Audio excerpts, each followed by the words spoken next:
بہت سارے نشے لوگوں کو لگے ہوئے ہوتے ہیں. ہر آدمی کوئی نہ کوئی نشہ کرتا ہے. کوئی دولت کا کرتا ہے, کوئی شہرت کا کرتا ہے, کوئی اپنی تعریف کا نشہ کرتا ہے. دو چار لوگوں سے تعریف سن کے مطمئن ہو جاتا ہے. ناراض تو نہیں ہو گیا اس جملے سے آپ؟ کرتے ہیں لوگ دولت کا نشہ بھی. یہ جب نقصان ہوتا ہے تو بندے بیمار نہیں ہو جاتے؟ پیسے ڈوب جاتے ہیں تو لوگ بیمار نہیں ہو جاتے؟ تو اس کا مطلب یہ ہوتا ہے کہ نشہ ٹوٹ گیا ہے.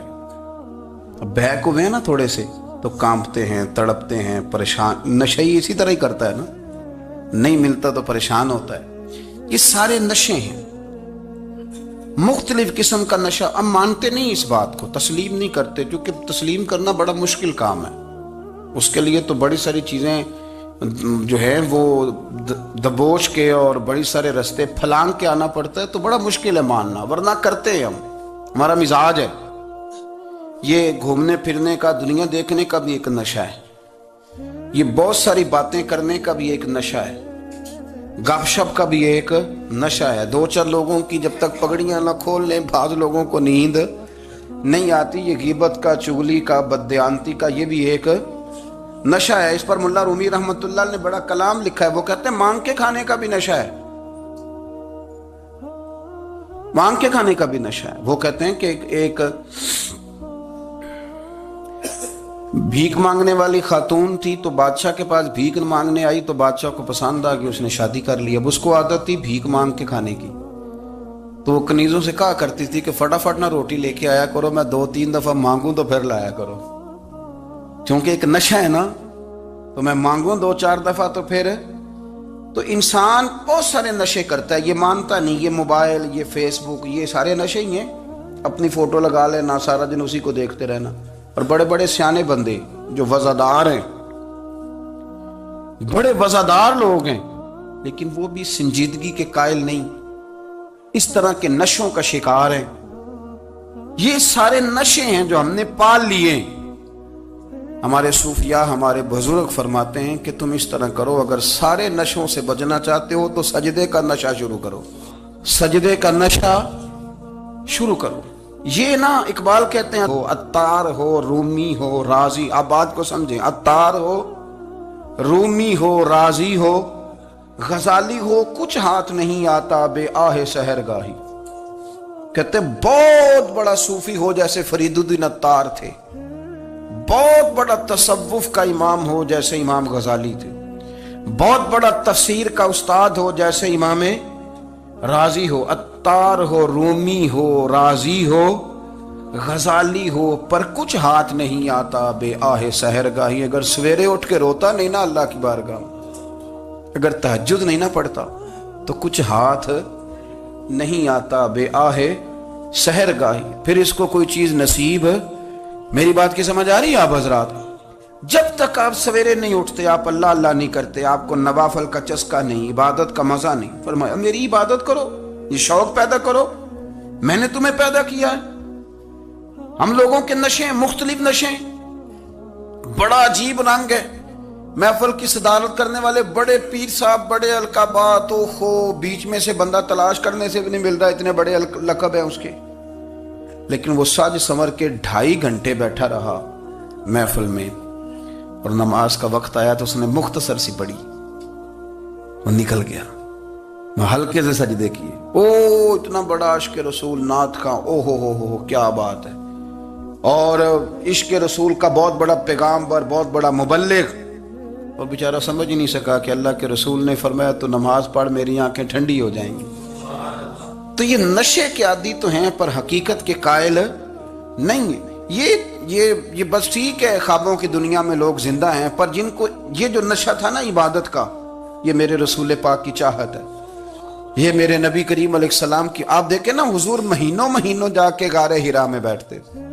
کیا وہاں تبلیغ کرتے تھے؟ کوئی کتاب لکھتے تھے؟ رسول کریم علیہ السلام مہینہ رہتے غار حرا میں. کوئی نہ مجھے دیکھے, کوئی نہ مجھے ملے. حضور یہاں کیا ہے؟ فرمایا میں اپنے رب کی عبادت کروں گا. نبی کریم علیہ السلام نے سجدوں کے ساتھ پتھروں اور پہاڑوں کو آباد کر دیا, سجدوں کے ساتھ. آپ کا سجدہ آپ کو بہت ساری چیزوں سے چھڑا لیتا ہے. یہ بہت ساری جگہوں سے جھکنے سے بچا لیتا ہے۔ صوفیاء اولیاء یہ کیا کرتے تھے؟ یہ سجدے کا ذوق ہی تو پیدا کرتے تھے۔ سجدے کا ذوق شاہ عبدالعزیز دباغ رحمت اللہ تعالی علیہ اپنے مریدوں سے فرمایا کرتے تھے کہ اگر تم پکے نمازی بن جاؤ نا، تہجد گزار ہو جاؤ، تو میرے پاس آنا جانا چھوڑ دینا۔ عرض کی حضور کیوں؟ فرمایا میں تمہارے اور رب رسول کے راستے میں رکاوٹ نہیں بننا چاہتا، اور میرا مقصود ہے تمہیں وہاں تک پہنچانا۔ جب پہنچ گئے تو پھر میری ضرورت ختم ہو گئی۔ ہاں کبھی وسوس آئے، شک پیدا ہو، تکلیف ہو تو آنا، ورنہ میں نہیں چاہتا کہ میں رکاوٹ بنا رہوں۔ تم اللہ اللہ کرو، اس مالک کو راضی کرو۔ میرے رسول پاک علیہ وسلم نے فرمایا بندہ اللہ کے سب سے قریب اس وقت ہوتا ہے جب وہ سجدے کی حالت میں ہوتا ہے۔ کس کے قریب ہوتا ہے؟ اللہ کے سب سے قریب ہوتا ہے۔ وہ بڑا نیڑے ہے رب کے، بڑا قریب ہے، اس لیے کہ وہ حالت سجدہ میں، وہ جب سجدے کرتا ہے نا اس کی بارگاہ میں جب جھک جاتا ہے۔ آپ ذرا سجدے کی کیفیت دیکھیں نا، زبان بھی یہاں ہے، آنکھ بھی یہاں ہے، کان بھی، عقل بھی ساری، اس نے سارا کچھ رکھ دیا سجدے میں۔ آپ وہ کبھی پیچھے جائیں تو دیہاتوں میں کہا جاتا تھا ناک سے نکیریں نکالو، بہت بڑی سزا ہوتی تھی نا، ناک سے نکیریں نکالو، بڑی سزا ہوتی تھی۔ تو اس نے کہا مالک مجھے کسی نے کہا نہیں، پر دیکھنا میں نے رکھ دی ساری عقل سجدے میں، اور رکھ کے کہا کیا؟ سبحان ربی یا اللہ، اللہ میں پست ہوں تو اعلیٰ ہے، اللہ تو میرا رب ہے اور تو سب سے اعلیٰ اتنا۔ اور فرمایا جب یہ اس کیفیت میں ہوتا ہے تو پھر یہ اپنے رب کے قریب ہوتا ہے۔ کثرت عبادت، نوافل۔ ہمارے ہاں عمرے کی قرآن اندازی محفلوں پہ ہونے لگ گئی ہے، حالانکہ حدیث سے ثابت نہیں۔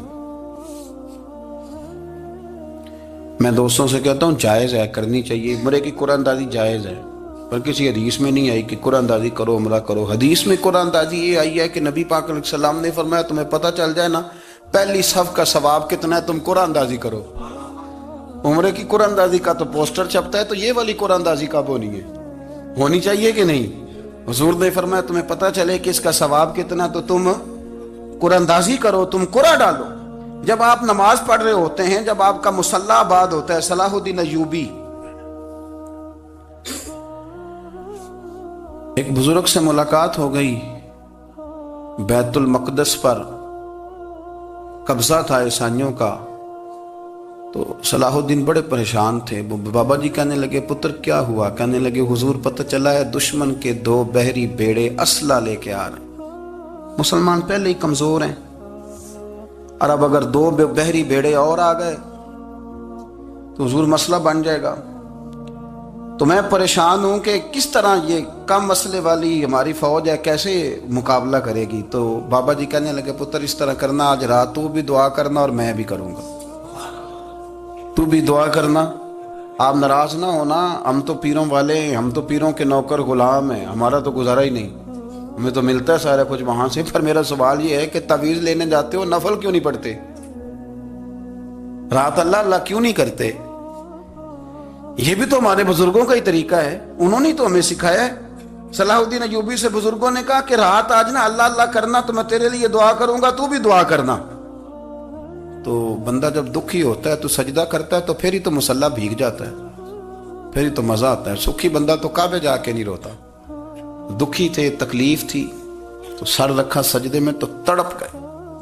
اور وہ بابا جی کہتے ہیں میں مسجد آیا تو صلاح الدین چیخے مار کے رو رہا تھا اور کہہ رہا تھا مالک میں کوئی اپنی شان کے لیے تو نہیں نہ لڑ رہا، اللہ کو میں کوئی قبضوں کے لیے تو نہیں لڑ رہا، مالک تیرے لیے لڑ رہا ہوں، مجھے بے آبرو نہ کرنا، میری مدد فرمانا۔ کہتے ہیں میں آیا تھا کہ مسجد میں دعا کروں گا، پر صلاح الدین ایوبی کو روتے دیکھا تو میں لوٹ گیا۔ تو سویرے صلاح الدین ملے تو بڑے خوش تھے۔ میں نے کہا پتر کیا ہوا؟ کہنے لگے حضور وہ بحری بیڑے 2 آ رہے تھے نا اسلحہ لے کے، دونوں ڈوب گئے پانی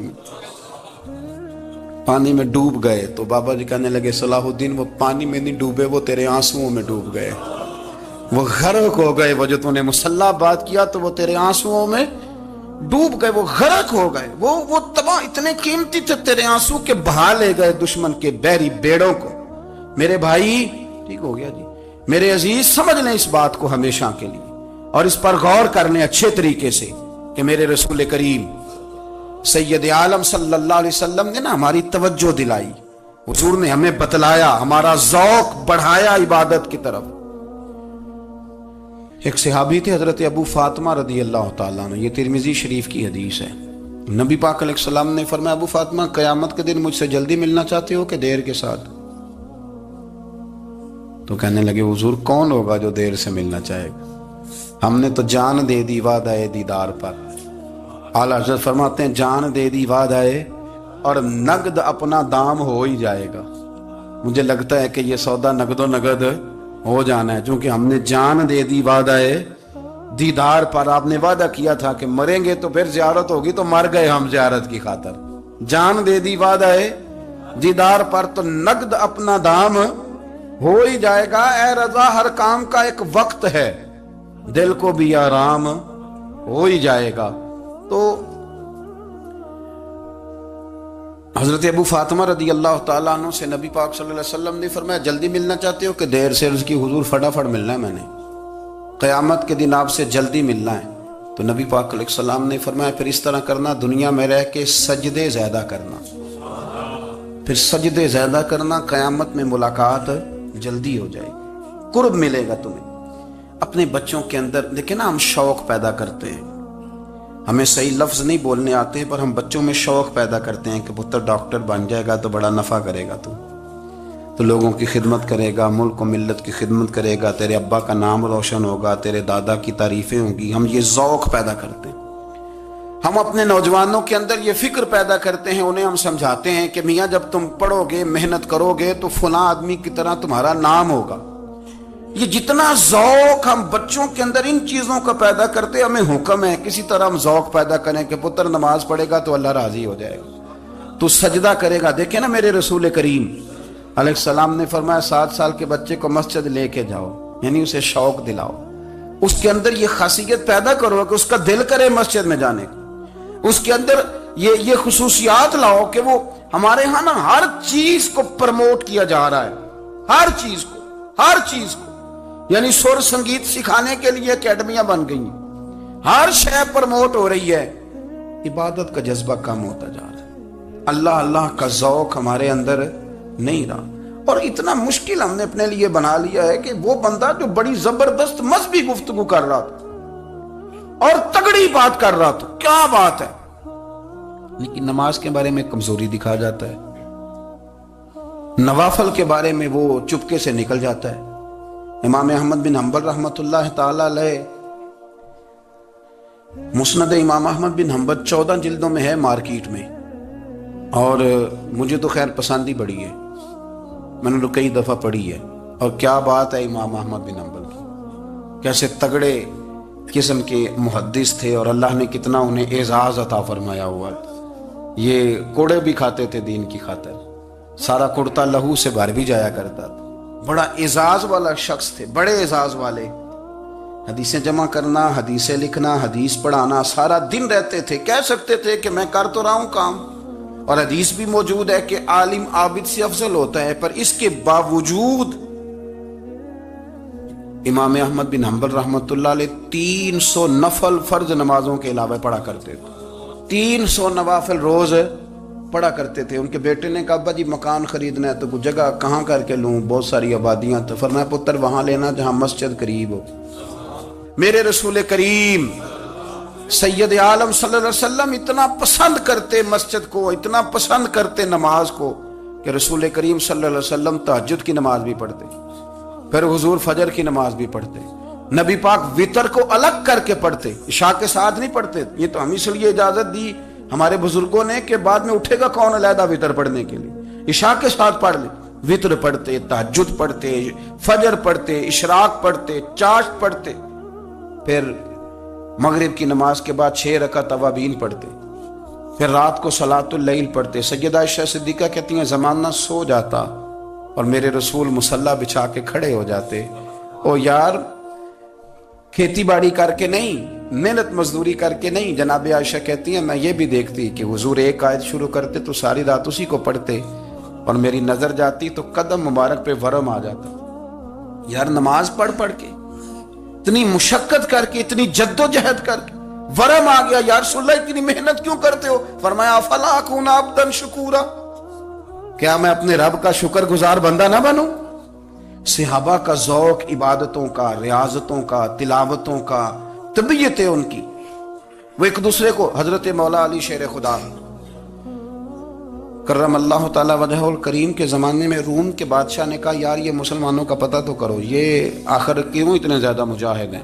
اس زمانے میں جاسوس بھیجنے کا مزاج تھا. اب تو جاسوس پکڑا جاتا ہے، اب تو جاسوس اور جاسوسی کا شوق ویسے آج بھی ہے. عرض کروں تھوڑی سی بات اس عنوان سے. پتہ ہے کیا ہمارا مسئلہ ہے؟ ہم جہاں جاتے ہیں نا وہاں تھوڑی خوشبو سونگنے کی کوشش کرتے ہیں. وہ کیا ہے تو یہ کیا ہے تو ادھر کیا ہے تو تھوڑا سا ادھر کیا ہے. میرے رسول پاک پڑھیے درود شریف، سارے پڑھیے ذرا زور سے، صلی اللہ تعالی. نبی پاک علیہ السلام نے فرمایا جاسوسی نہ کرنا ورنہ تم بندوں کو خراب کر دو. اور فرمایا اس طرح نہ ہو کہ تم کسی کے اب کھول نہ نکلو تو تمہارے پہلے کھول جائیں. یہ جو ذوق ہے نا یہ ختم کریں، چھوڑیں. مطلب آپ کس چکر میں پڑے ہوئے ہیں؟ اتنی زیادہ توجہ کرنے کی کیا ضرورت ہے؟ اپنے کام سے کام رکھیں، اس میں بندہ تھوڑا سا نا آسان رہتا ہے. یہ جو بہت زیادہ ٹٹولنے والے لوگ ہوتے ہیں نا وہ بےچارے پھر عمر ٹٹولتے ہی گزار دیتے ہیں، اس لیے کہ مزاج ہی بہت پکا ہے. بوری کا منہ کھول کے اندر تک ہاتھ ڈالنا تو پھر کئی دفعہ سامنے سے بچھو بھی لڑ جاتا ہے، خرابی ہوتی ہے. تو جاسوسی کی جاتی تھی. اس نے بھی جاسوس بھیجے کیونکہ قبیلوں کے لوگ تھے، کچھ مسلم کچھ کافر، پہچانے نہیں جاتے تھے لوگ. تو کچھ لوگ اس نے بھیجے، انہوں نے آ کے نا تحقیق کی، ریسرچ کری کہ آخر ماجرا کیا ہے. تو واپس جا کے انہوں نے رپورٹ دی نا روم کے بادشاہ کو. اس رپورٹ کا ایک جملہ بڑا شاندار ہے. وہ کہنے لگا بادشاہ ہمیں مسلمانوں کی کوئی سمجھ نہیں آئی، ہمیں کوئی سمجھ نہیں آئی. انہوں نے کہا کیوں نہیں سمجھ آئی؟ کہنے لگے یار عجیب بندے ہیں، جب رات مسلح پہ بیٹھتے ہیں تو یوں لگتا ہے ان کا دنیا سے رشتہ ہی کوئی نہیں، کوئی کسی کو نہیں جانتا. کوئی اپنے دکھ سنا کے رو رہا ہے، کوئی اپنی بات کر کے رو رہا ہے. لگتا ہے کہ ان کا کوئی رشتہ ہے ہی نہیں جب مسلح پہ بیٹھتے ہیں. اور فرمایا جب سویرے یہ جہاد کرنے نکلتے ہیں تو لگتا ہے ان سے زیادہ دلیر ہی کوئی نہیں.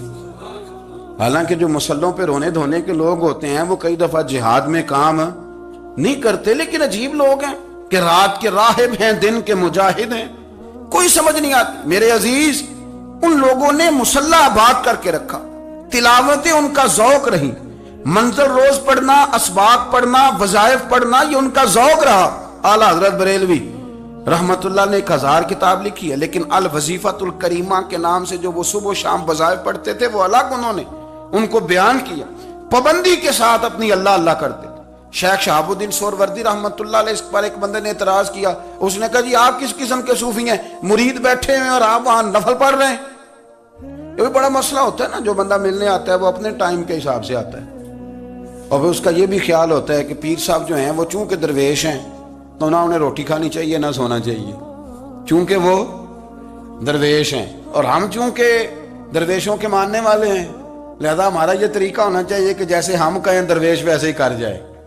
حالانکہ جس کو آپ درویش کہیں گے آپ اس کی مانیں گے، آپ منوائیں گے نہیں. ہمارا مزاج ہوتا ہے. شیخ شہاب الدین پر لوگوں نے اعتراض کی، حضور لوگ ملنے آئے ہیں، زیارت کرنے آئے ہیں، یہ بندے دعا کرانے آئے ہیں، اللہ اللہ کرانے آئے اور آپ نفل پڑھ رہے ہیں. کیا جملہ ہے، کیا حسن ہے، کیا خوبصورتی ہے. فرمانے لگے رب رسول سے مانگنے کے لیے مصلی بچھایا ہے، اگر وہاں سے مانگوں گا نہیں تو تمہیں دوں گا کیا؟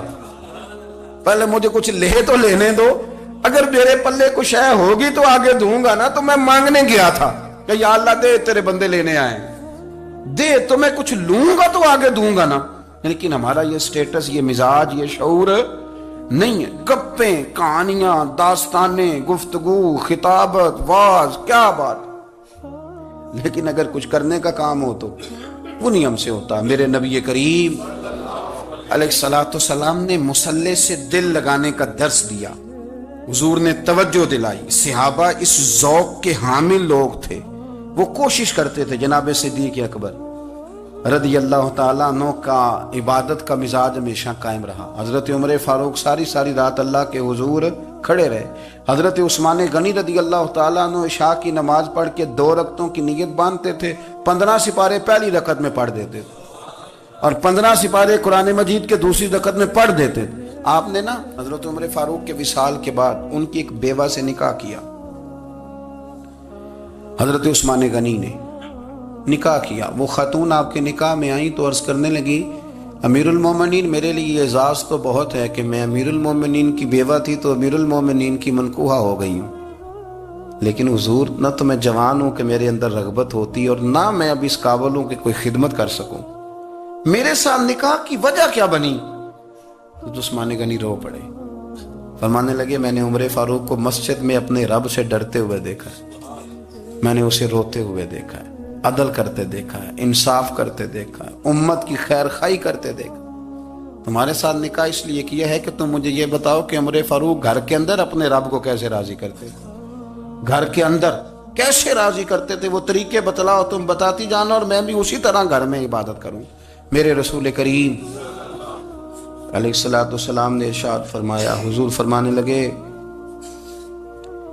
جس گھر میں اللہ کا ذکر ہوتا ہے وہ گھر زندوں کا ہے، اور جس گھر میں رب کریم کا ذکر نہیں ہوتا وہ گھر زندوں کا نہیں ہے۔ گھر نا ہم نا کتابوں میں پڑھتے ہیں کہ ایک بزرگ کہتے ہیں، حضرت فضیل بن عیاض کہتے ہیں کہ میں ایک گلی سے گزر رہا تھا تو گھر کے اندر کسی قاری صاحب نے قرآن کی آیت پڑھ دی، ولی من خاف مقام ربہ جنتان، میں تے میرے کانوں سے ٹکرائی تو اللہ نے میری کایا ہی پلٹ دی، میں توبہ کر گیا۔ اب گھر کے اندر سے آواز آئے تو صحیح نہ تلاوت کی، پر اندر سے آواز آتی نہیں، یا ڈیک بجنے کی آواز آتی ہے، یا ٹی وی چلنے کی آواز آتی ہے، یا دھوم مچانے کی آواز آتی ہے۔ عبادت کا وہ جو خاص شوق تھا، وہ جو حسن تھا، وہ جو توانائی تھی، وہ جو بات تھی۔